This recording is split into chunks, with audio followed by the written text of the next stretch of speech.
Welcome to coffee with JK. നമുക്ക് ആഗ്രഹിച്ച ജീവിതം ചിലപ്പോൾ കിട്ടണമെന്നില്ല, പക്ഷേ കിട്ടിയ ജീവിതം ആഗ്രഹിച്ചതുപോലെ നമ്മൾ മാറ്റിയെടുക്കുന്നതാണ് ലൈഫ് ജേണി എന്ന് പറയുന്നത്. അപ്രതീക്ഷിതമായി ചില കാര്യങ്ങൾ നമ്മളിലേക്ക് വന്നു ചേരുന്നു. അത് ദൃഢതയോടെ കൈകാര്യം ചെയ്യുകയും പോയ ദിവസങ്ങൾ തിരിച്ചു കിട്ടുകയില്ല. അതൊരു ലെസണായി എടുക്കാൻ വേണ്ടി മറ്റുള്ളവരുടെ ലൈഫ് ജേണി നമ്മളെ ഒരുപാട് ഹെൽപ്പ് ചെയ്യും.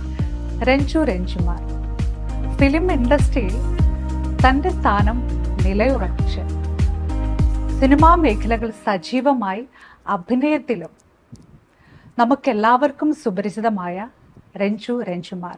Let's welcome Ranjumar. Thank you so much for coming ma'am. Thank you. Life journey ഒന്ന് ഷെയർ ചെയ്യാവോ? എൻ്റെ ഒരു ലൈഫ് ജേണി എന്ന് പറയുന്നത് വീട്ടിലെ ഇളക്കുട്ടിയായിരുന്നു. എല്ലാവരുടെയും സ്നേഹം കിട്ടുന്ന ഒരാളായിരുന്നു. എന്നെ കുഞ്ഞുനാളിൽ പൊടിയെന്നായിരുന്നു വിളിക്കുന്നത്. അപ്പോൾ ആ പൊടി തന്നെ ആയിരുന്നു ഞാൻ. പക്ഷെ വളർന്നു വരുംതോറും എന്നിലുള്ള എൻ്റെ ജെൻഡർ, ഈ വ്യത്യസ്തമായിട്ട് ഞാൻ പ്രകടമാക്കുന്ന എൻ്റെ രീതികൾ എൻ്റെ വീട്ടുകാരെ ഒരു തരത്തിലെങ്കിലും ബുദ്ധിമുട്ടിപ്പിച്ചിട്ടുണ്ടാകാം.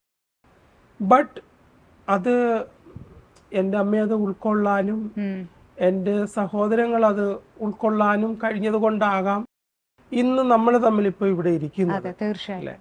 അപ്പം പക്ഷെ എന്നിരുന്നാൽ പോലും ആഗ്രഹിച്ച തരത്തിൽ ഉള്ള ഒരു സ്വീകാര്യത നമുക്ക് കിട്ടുകയാണ് എന്നുണ്ടെങ്കിൽ നമുക്ക് കുറച്ചും കൂടി എന്താ പറയുക എക്സ്പ്രസ്ഡ് ആവാൻ പറ്റുമായിരുന്നു. പക്ഷെ അത് കാലത്തിൻ്റെ ഒരു കയ്യൊപ്പായിരിക്കാം. മേ ബി അറിവില്ലായ്മയുടെ ഒരു ലോകമായിരുന്നത്. ഇന്ന് ജനങ്ങൾക്ക് മനുഷ്യരെ പറ്റി പൂർണ്ണമായിട്ട് മനസ്സിലാക്കാൻ പഠിച്ചു, അല്ലെങ്കിൽ പഠിക്കാൻ ശ്രമിക്കുന്നു. അതിൽ നിന്നുള്ള ഒരു മാറ്റമാണ് ഇപ്പോൾ കണ്ടുവരുന്നത്. അതുകൊണ്ട് എന്താ പറയുക, സ്നേഹം കുഞ്ഞുനാളിൽ കിട്ടുന്നത് പോലെയല്ല നമുക്ക് കുറച്ച് നാൾ കിട്ടുമ്പോൾ. കുറച്ചുകൂടി കഴിയുമ്പോൾ അതിൻ്റെ വ്യാപ്തി നമ്മൾ ശരിക്കും പറഞ്ഞു കഴിഞ്ഞാൽ എവിടെയാണ് അതെന്ന് അന്വേഷിക്കുന്ന ഒരവസ്ഥയായി. ഇപ്പോൾ കുട്ടിക്കാലത്ത് നമുക്ക് ആവശ്യപ്പെടുന്നതെല്ലാം വാങ്ങിച്ചു തരും. അതൊരു സ്നേഹമാണ്. കുറച്ചുകൂടി ഇങ്ങനെ മുതിർന്നു പോകുമ്പോൾ നമ്മൾ ആവശ്യമുള്ള കാര്യങ്ങൾ ചോദിക്കുമ്പോൾ മനസ്സോടെ ആണെങ്കിലും അത് സാധിച്ചു തരുന്നു. ആദ്യത്തെ ഒരു ഇൻഡസ്ട്രിയിൽ നിന്നുള്ള വരവേൽപ്പ് എങ്ങനെയായിരുന്നു? ഇൻഡസ്ട്രിയിൽ നിന്നുള്ള വരവേൽപ്പിനെ പറ്റി പറയുവാണെങ്കിൽ അത് കുറച്ച് എന്താ പറയുക സ്ട്രഗ്ലിങ് തന്നെയായിരുന്നു. ആ സ്ട്രഗ്ലിങ് ഞാൻ രണ്ട് കൈ നീട്ടി സ്വീകരിച്ചത് കൊണ്ടാണ് ആസ് എ രഞ്ജുമാർ എന്ന് പറഞ്ഞൊരു മേക്കപ്പ് ആർട്ടിസ്റ്റ് ഇവിടെ ജനനമെടുത്തത്. ഇല്ല എങ്കിൽ എൻ്റെ ജെൻഡറിനെ ഇവിടെ ആരെയും അക്സെപ്റ്റ് ചെയ്യുന്നില്ല, അല്ലെങ്കിൽ എന്നെ അക്സെപ്റ്റ് ചെയ്യുന്നില്ല, എനിക്കൊരു തൊഴിൽ മേഖല തുറന്നു കിട്ടുന്നില്ല എന്നൊക്കെ ഞാൻ ചിന്തിച്ച് ഞാൻ വേറെ ഏതെങ്കിലും ലോകത്തേക്ക് ഒന്ന് ചേക്കേറാൻ ഒരു ശ്രമം നടത്തിയിരുന്നുവെങ്കിൽ ഇന്ന് ഒരു ഓൺട്രപ്രണറായിട്ടുള്ള രഞ്ജുമാറിനെ കാണാൻ കഴിയില്ലായിരുന്നു. അപ്പോൾ അതെൻ്റെ മനസ്സിൻ്റെ ദൃഢതയായിട്ടാണ് ഞാൻ കരുതുന്നത്. ബിക്കോസ് ഈ ഭൂമി എൻ്റേതും കൂടിയാണ്. ഈ ഭൂമിയിൽ ഒരിടം എനിക്കും ഉണ്ട്. ആ ഇടം കണ്ടെത്തുക എന്നുള്ളത് എൻ്റെ ദൗത്യമാണ്, അത് മറ്റുള്ളവരുടെ ദൗത്യമല്ല. ഇന്നിടമാണ് നിന്റെ ഇടം, നീ അതവിടെ പോയി തിരഞ്ഞെടുത്തോളൂ എന്ന് പറയുന്നതും ഞാൻ തിരഞ്ഞു പിടിക്കുന്നതും തമ്മിൽ വ്യത്യസ്തമുണ്ട്. ഞാൻ തന്നെ എൻ്റെ ഇടം കണ്ടെത്തുകയായിരുന്നു. ഈ സക്സസ് എന്ന് പറയുന്ന ഒരു പദം നമുക്ക് മനുഷ്യർക്ക് ആർക്കും തന്നെ ഇല്ല. അപ്പം ഇപ്പോൾ ഇന്ന് ഒരു കാര്യം സാധിച്ചു, നാളെ അടുത്ത കാര്യത്തിന് വേണ്ടിയിട്ട് നമ്മൾ ഓടുക. സക്സസ്ഫുൾ പേഴ്സണെ കാണാൻ കഴിയില്ല. ഇപ്പൊ ഏതൊരു മേഖല എടുത്താലും എൻ്റെ ഒരു അഭിപ്രായത്തിൽ നമ്മുടെ സക്സസ്ഫുൾ എന്ന് പറയുന്നത് നമ്മൾ ഈ ഭൂമിയിൽ ജീവിച്ചു, മതി വരുവോളം അനുഭവിച്ചു, പലതും കണ്ടും കേട്ടും പ്രതിസന്ധികൾ തരണം ചെയ്തും എല്ലാത്തിനെയും അതിജീവിച്ച് നമ്മളുടെ അവസാന ഘട്ടമുണ്ടല്ലോ, നമ്മൾ മരണത്തിലേക്ക് എത്തിച്ചേരുന്ന ഒരു സമയമുണ്ട്. ദാറ്റ് ഈസ് സക്സസ്ഫുൾ എന്ന് പറയാം. അതിനെയാണ് എൻ്റെ ഒരു കാഴ്ചപ്പാട് സക്സസ്ഫുൾ എന്ന് പറയുന്നത്. അതർവൈസ് നമ്മൾ സ്ട്രഗ്ലിംഗ് ആണ്, ഓരോ ദിവസവും സ്ട്രഗ്ലിംഗ് ആണ്. ഇന്നിപ്പോൾ ഒരു വെഡ്ഡിങ് മേക്കപ്പ് കഴിഞ്ഞ് ഞാനിവിടെ വന്നു, അതെനിക്ക് ഓക്കെ ആയി. ഇന്നത്തെ വർക്ക് എനിക്ക് ഓക്കെ ആയി. ഇനി നാളത്തെ വർക്ക് എങ്ങനെയാകുമെന്നുള്ള ഒരു ചിന്തയിലൂടെയാണ് ഞാൻ പോകുന്നത്. നാളത്തെ വർക്കും എനിക്ക് നന്നാക്കണം എന്നുള്ള ഒരു ചിന്ത. അപ്പം എന്നെ സംബന്ധിച്ച് ഞാനൊരു സക്സസ്ഫുൾ പേഴ്സണായിട്ട് അറിയപ്പെടാൻ ആഗ്രഹിക്കുന്നില്ല. മനുഷ്യരെ സംബന്ധിച്ച് സക്സസ്ഫുൾ എന്ന് പറയുന്നത് മനസ്സമാധാനത്തോടു കൂടി കിടന്ന് ഉറങ്ങാൻ കഴിയുന്നതിനെയും സക്സസ്ഫുൾ എന്ന് വേണമെങ്കിൽ നമുക്ക് പറയാൻ പറ്റും. നമുക്ക് ചെറുപ്പകാലത്ത് സ്നേഹം നമുക്ക് വാരിക്കോരി തരുന്നു, യൗവനകാലത്ത് നമ്മൾ അതിനു വേണ്ടി അധ്വാനിക്കേണ്ടി വരുന്നു, പക്ഷെ വാർദ്ധക്യത്തിൽ നമ്മൾ യാചിക്കേണ്ടി വരുന്നു. സ്നേഹം എന്താണ് ഇൻഫ്ലുവൻസ് ചെയ്ത സ്നേഹങ്ങൾ ഈ ലൈഫ് ജേർണിയിൽ? ഞാൻ എൻ്റെ ലൈഫിൽ ഞാൻ ഏറ്റവും കൂടുതൽ പ്രാധാന്യം കൊടുക്കുന്ന ഒരു ഭാഗമാണ് ലവ്. അത് കറകളഞ്ഞ സ്നേഹത്തെ നമുക്ക് ഒരിടത്തും കാണാൻ കഴിയില്ല. അതൊരു ഫീലാണ് അല്ലേ, അതൊരു ഫീലാണ്. അത് കണ്ണുകളിലൂടെ നമ്മുടെ ചലനങ്ങളിലൂടെ ഓപ്പോസിറ്റ് ഇരിക്കുന്ന ആൾക്ക് മനസ്സിലാക്കേണ്ട ഒരു കാര്യമാണ് സ്നേഹം എന്ന് പറയുന്നത്. അപ്പോൾ ആ സ്നേഹത്തെ നമുക്ക് ഉൾക്കൊള്ളുക എന്ന് വേണമെങ്കിൽ പറയാം. ഞാൻ തരുന്ന സ്നേഹം അത് 100% ജെന്യൂൻ ആണെന്നുണ്ടെങ്കിൽ അതിനെ ഉൾക്കൊള്ളുക, അറ്റ്ലീസ്റ്റ് അത് തിരിച്ചു തരിക എന്നുള്ളതാണ്. ഇപ്പം ഏതൊരു വ്യക്തിയെ സംബന്ധിച്ചും സ്നേഹമെന്ന് പറയുന്നത് ഒരു പ്രധാന ഘടകം തന്നെയാണ്. ഇപ്പം നമുക്ക് അതിൻ്റെ തന്നെ ഡെഫിനിഷൻസുകൾ എടുക്കുവാണെങ്കിൽ ഇപ്പം വിശ്വാസമുള്ളിടത്ത് സ്നേഹമുണ്ട്, സ്നേഹമുള്ളിടത്ത് വിശ്വാസമുണ്ട്. ഇത് രണ്ടിനെയും ഇടയിലാണ് നമ്മുടെ ലൈഫ് പോകുന്നത്. ഇതെല്ലാം ഒരു ഫീലിംഗ് ആണ്. ഞാൻ വിചാരിക്കുന്നു മോൾ എന്നെ സ്നേഹിക്കുന്നു, മോള് വിചാരിക്കുന്നു രഞ്ജുമ എന്നെ സ്നേഹിക്കുന്നു. ദാറ്റ്സ് അവർ ഫീലിംഗ് ഉള്ളി ഇല്ലേ. അതിനപ്പുറത്തേക്ക് ആ ഒരു സ്നേഹം പ്രകടമാകുന്നത് എപ്പോഴാണെന്ന് വെച്ച് കഴിഞ്ഞാൽ ഓപ്പോസിറ്റ് നിൽക്കുന്ന ആളിൻ്റെ പ്രശ്നങ്ങളെ തൊട്ടറിയുമ്പോഴാണ്.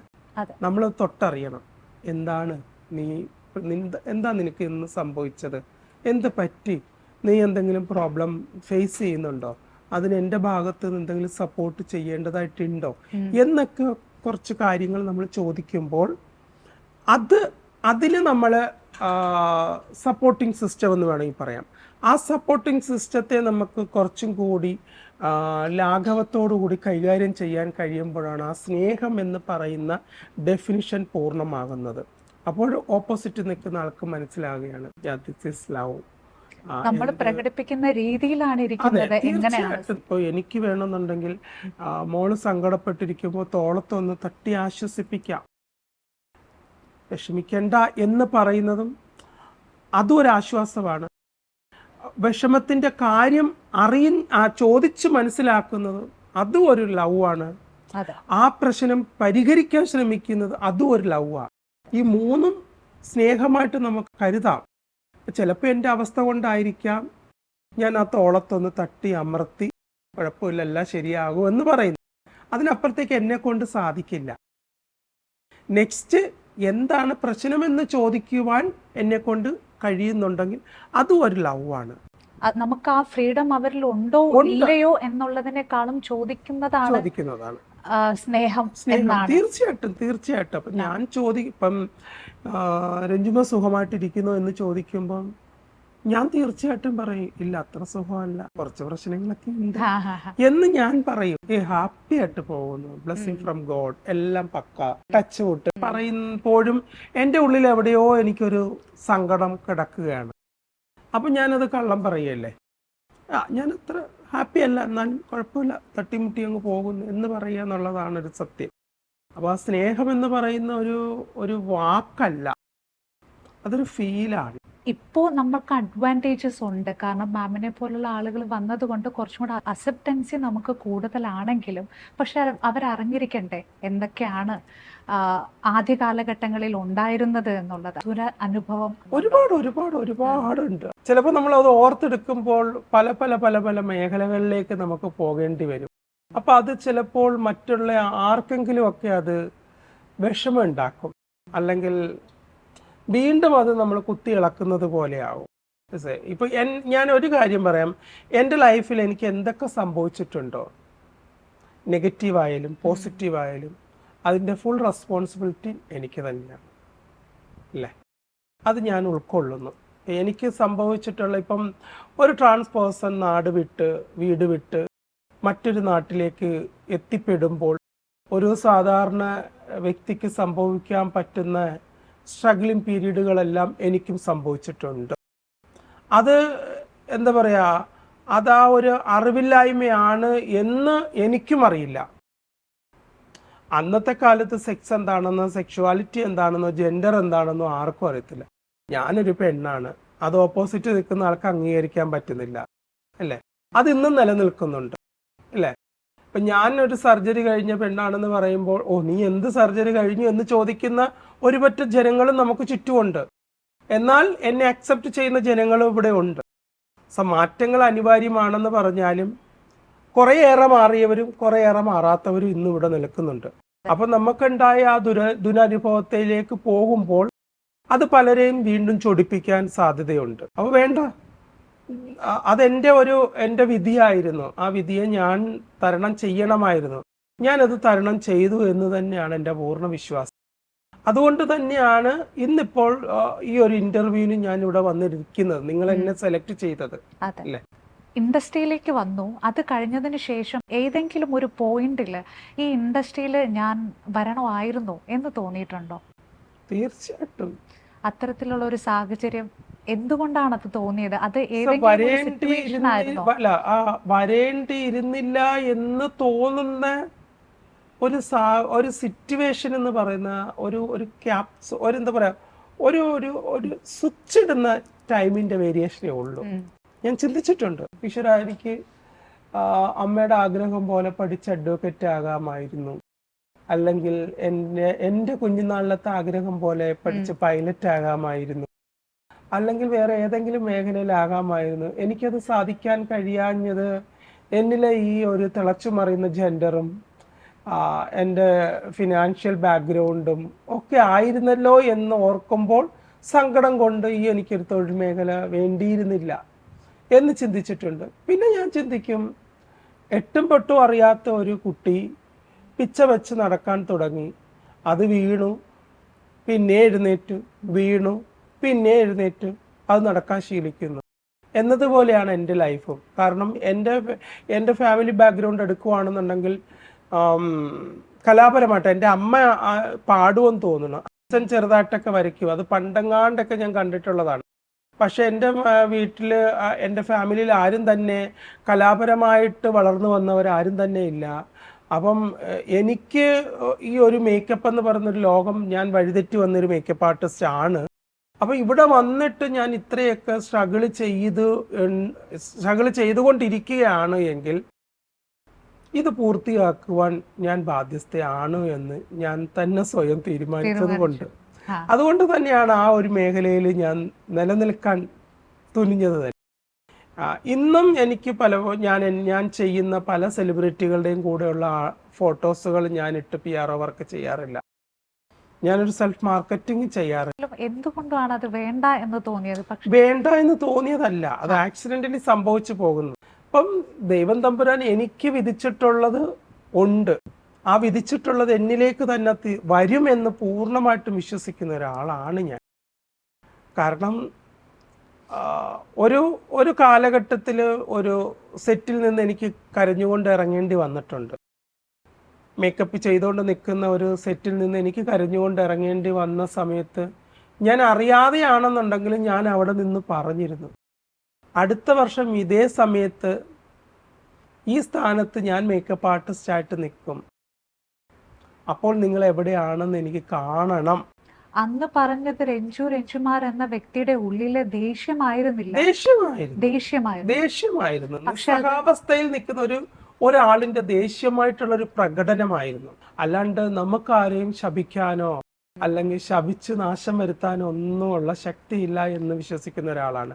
ജനങ്ങൾ ചിന്തിക്കുന്നുണ്ട് അവർ ശപിച്ചാൽ ശാപമേക്കും, അങ്ങനെയൊന്നും ഇല്ല എന്നാണ് എൻ്റെ വിശ്വാസം. എൻ്റെ ഉള്ളിൽ നിന്ന് അറിയാതെ ഞാൻ പറഞ്ഞു പോയ വേർഡുകളാണ്. അത് കർമ്മഫലമായിരിക്കാം. ആ കർമ്മഫലത്തിൽ നന്മ എനിക്ക് സാധിച്ചു. ആ നന്മ സാധിച്ചു, അത് പിറ്റേ വർഷം തന്നെ എനിക്ക് അത് എക്സ്പ്രസ് ചെയ്യാൻ കഴിഞ്ഞു. ഭാഗ്യം എന്ന് പറയുന്നത് ചിലവർക്ക് വളരെ പെട്ടെന്ന് വരുന്ന ഒരു കാര്യമാണ്, ചിലവർക്ക് അത് ഉണ്ടാകാറില്ല. അടുവക്കാണ് മുന്നോട്ട് കൊണ്ടുപോയതെങ്കിലും ഭാഗ്യമായിരുന്നു എന്ന് തോന്നിയിട്ടുണ്ടോ? ഒരു എടുത്തു പറയുകയാണെങ്കിൽ രവി പിള്ളയുടെ മകളുടെ വെഡ്ഡിങ് മേക്കപ്പ്, പിന്നെ മധുബാല എന്ന് പറയുന്ന ആക്ട്രസിൻ്റെ ഒരു പേഴ്സണൽ വർക്ക് ചെയ്യാൻ ബോംബെയിൽ പോയി, പിന്നെ അംബിക പിള്ളയോടൊപ്പം വിൽസ് ഇന്ത്യ ഫാഷൻ വീക്കിൽ അസിസ്റ്റ് ചെയ്യാനായിട്ടൊരു അവസരം കിട്ടി. 9 അസിസ്റ്റൻസ് ഉള്ളതിൽ 9ാമത്തെ അസിസ്റ്റൻസ് ആയിട്ട് എന്നെ സെലക്ട് ചെയ്തു. അതുപോലെ അൺഎക്സ്പെക്റ്റഡ് ആയിട്ടാണെന്നുണ്ടെങ്കിലും എനിക്കൊരു വീട് വാങ്ങാൻ കഴിഞ്ഞു. ഇതെല്ലാം ഒരു എന്താ പറയുക, നിർവചിക്കാൻ പറ്റാത്തൊരു ഭാഗ്യമായിട്ട് തന്നെയാണ് ഞാൻ കാണുന്നത്. അപ്പം ഈ ഒരു മേഖല കൊണ്ട് എനിക്കത് സാധിക്കാൻ കഴിഞ്ഞല്ലോ എന്ന് ഞാൻ വിചാരിക്കാറുണ്ട്, ദൈവത്തോട് നന്ദി പറയാറുണ്ട്. നമ്മളിപ്പോൾ നിൽക്കുന്നത് ഡി അറ്റ്ലിയറിലാണ്. ഇവിടുത്തെ സ്പേഷ്യസ് ആയിട്ടുള്ള പ്ലേസ് ഇഷ്ടപ്പെട്ടോ മാമിന്? ഞാനിവിടെ കയറി വന്നപ്പോഴേ ഞാൻ വിചാരിച്ച ഏതോ വീടാണെന്ന് കണ്ടപ്പോൾ ഭയങ്കര ഗ്രാൻഡ് ഷോപ്പ് കണ്ടത്. മുകളിൽ വന്നപ്പോൾ ശരിക്കും പറഞ്ഞു കഴിഞ്ഞാൽ ഒരു വീട്ടിനകത്തേക്ക് കയറി വരുമ്പോൾ അടിപൊളി interior. Really thank you to them. Because നമ്മളിത് ആദ്യം അപ്രോച്ച് ചെയ്ത സമയത്ത് അവർ ചോദിച്ചു ആരാണ് വരുന്നത്, നമ്മൾ ആർട്ടിസ്റ്റിൻ്റെ പേര് പറഞ്ഞു. അപ്പോൾ പറഞ്ഞു അവർ ആ ഒരു വാം വെൽക്കം നമുക്ക് ഭയങ്കര പോസിറ്റിവിറ്റി തന്നു. സത്യമായിട്ടും എനിക്കിതിൻ്റെ ഒരു ടോൺ ഭയങ്കരമായിട്ട് ഇഷ്ടപ്പെട്ടു. സത്യമായിട്ടും നമുക്കപ്പോൾ കുടിച്ചുകൊണ്ട് സംസാരിച്ചു.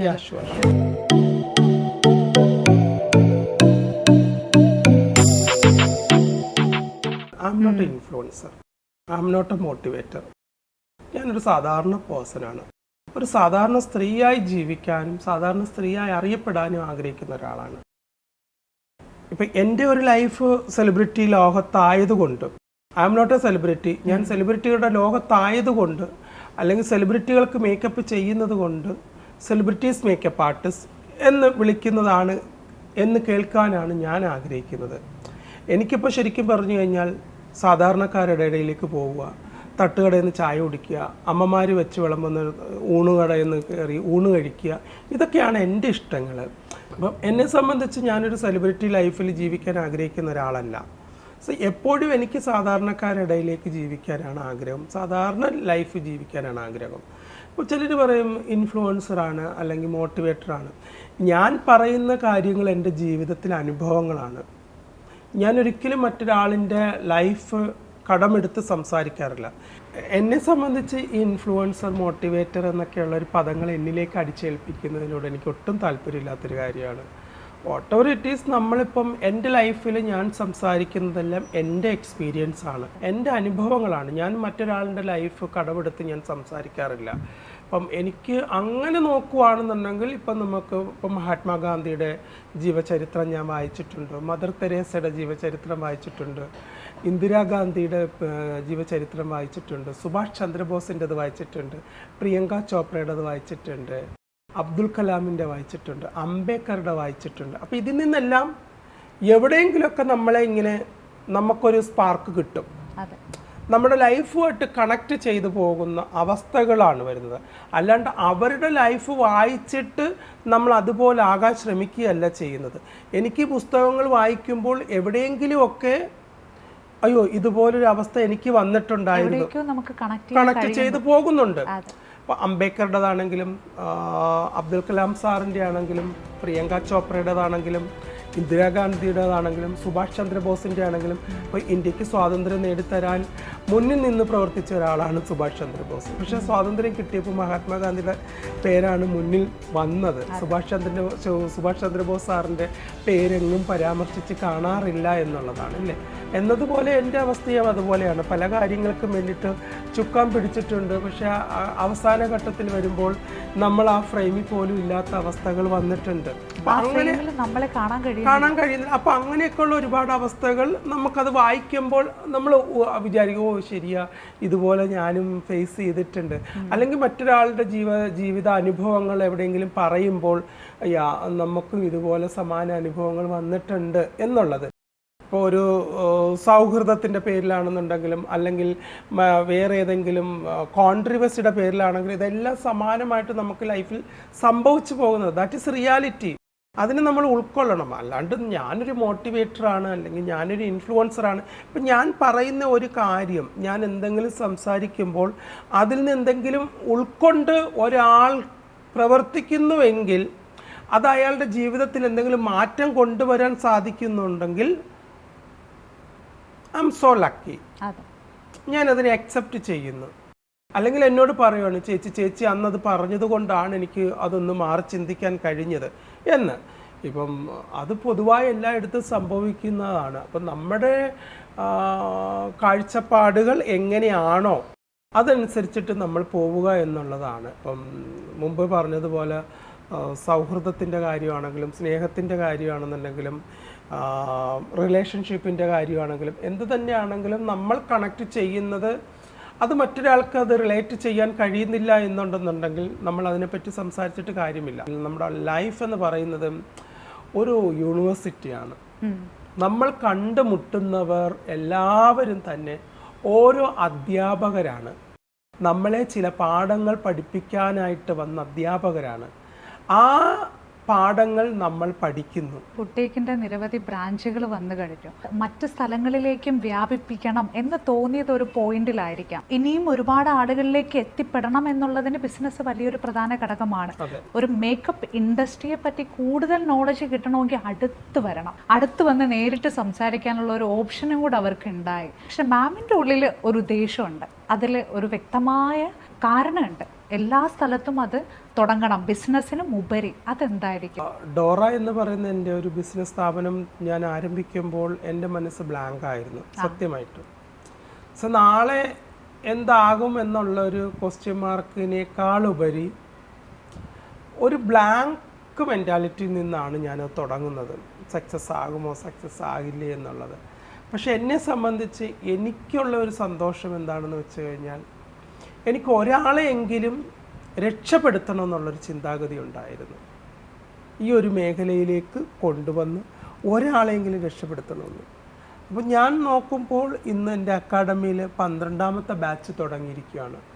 12ാമത്തെ ബാച്ച് എത്തി നിൽക്കുമ്പോൾ I am so happy, I am so proud. എനിക്ക് എൻ്റെ കമ്മ്യൂണിറ്റിയിൽ നിന്ന് കുറച്ച് പേരെയെങ്കിലും എനിക്ക് എൻ്റെ ഇൻസ്റ്റിറ്റ്യൂട്ടിൽ പഠിപ്പിക്കാൻ കഴിഞ്ഞു. അവർക്കൊരു ഉപജീവന മാർഗം കാട്ടിക്കൊടുക്കാൻ കഴിഞ്ഞു എന്ന് ഓർക്കുമ്പോൾ I am so proud myself and I M A good entrepreneur എന്നെനിക്ക് സ്വയം എന്നെ വിശേഷിപ്പിക്കാൻ കഴിയുന്നുണ്ട്. ഇന്ന് ഡോറയുടെ ബ്രാഞ്ചുകൾ എറണാകുളത്തും കൊല്ലത്തും ഒക്കെ പ്രവർത്തിക്കുമ്പോൾ അവിടെ ഒരാൾക്കെങ്കിലും ജോലി കൊടുക്കാൻ കഴിയുന്നുണ്ടല്ലോ എന്ന് ഓർക്കുമ്പോഴാണ് ഞാൻ ഇത്രയും നാൾ സ്ട്രഗിൾ ചെയ്ത ജീവിതത്തിനൊരു അർത്ഥമുണ്ടാകുന്നത്. ആ ഒരു അർത്ഥത്തെ പോസിറ്റീവായിട്ട് കാണാനാണ് ഞാൻ ആഗ്രഹിക്കുന്നത്. എല്ലാവരും പല സ്ഥലത്താണ്. ഒരു സ്ഥലത്തേക്ക് എല്ലാവരെയും കൊണ്ടുവരുന്നതിനേക്കാളും നമ്മൾ ആ സ്ഥലങ്ങളിലേക്ക് ഓടി എത്തുന്നത് വളരെ നല്ലൊരു കാര്യമാണെന്ന് മാം ചിന്തിച്ചു. തീർച്ചയായിട്ടും. അതെ, അതുകൊണ്ടാണ് ഇനിയും ഒരുപാട് ബ്രാഞ്ചുകൾ ഉണ്ടാവട്ടെ. നമ്മുടെ ലൈഫ് ജേർണിയുടെ ബാധകമായിട്ടുള്ളൊരു കാര്യമാണ് തിരക്ക്. ആ തിരക്കുകൾക്കിടയിൽ നമുക്ക് സ്നേഹം വേണം. അത് കുടുംബത്തിൽ നിന്നാകുമ്പോൾ അത് കുറച്ചുകൂടി നമുക്ക് മധുരം ഉണ്ടാവും. അപ്പോൾ എങ്ങനെയാണ് ഫാമിലി ലൈഫ് മാനേജ് ചെയ്യുന്നത് ഇതിനിടയിൽ? എനിക്കിപ്പോൾ എൻ്റെ ഫാമിലിയിൽ നിന്ന് കിട്ടുന്ന എൻ്റെ അമ്മ, എൻ്റെ സഹോദരങ്ങളുടെ മക്കള്, എൻ്റെ മക്കള്, അവരെല്ലാവരും അടങ്ങുന്ന ഒരു ലോകം, എനിക്ക് കിട്ടുന്ന ഒരു സന്തോഷപ്രദമായിട്ടുള്ള ഒരു ലോകം തന്നെയാണത്. ഇപ്പം എന്നെ സംബന്ധിച്ച് അപ്പം ഞാൻ എപ്പോഴും പറയാറുള്ളതാണ്, I am so lucky person because after my സർജറിയിൽ എന്നെ ഒരു കുഞ്ഞിനെ പോലെ എന്താ പറയുക, താരാട്ട് പാടി ഉറക്കിയില്ല എന്ന് വേണമെങ്കിൽ അതും പറയാം. താരാട്ട് പാടി തന്നെ എന്നെ ഉറക്കിയിട്ടുണ്ട്.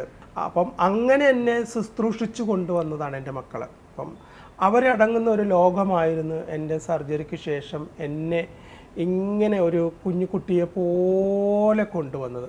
ഇപ്പോൾ ഒരാൾ എന്നെ കുളിപ്പിക്കാൻ തയ്യാറെടുക്കുമ്പോൾ ഒരാൾ എനിക്ക് വേണ്ടുന്ന ഫുഡുകൾ തയ്യാറാക്കുന്നു, ഒരാൾ എനിക്ക് വേണ്ടിയിട്ട് ജ്യൂസ് തയ്യാറാക്കുന്നു, ഒരാൾ എന്നെ ദേഹത്ത് തട്ടി തട്ടി തട്ടി തട്ടി എന്നെ ശുശ്രൂഷിക്കാൻ ശ്രമിക്കുന്നു.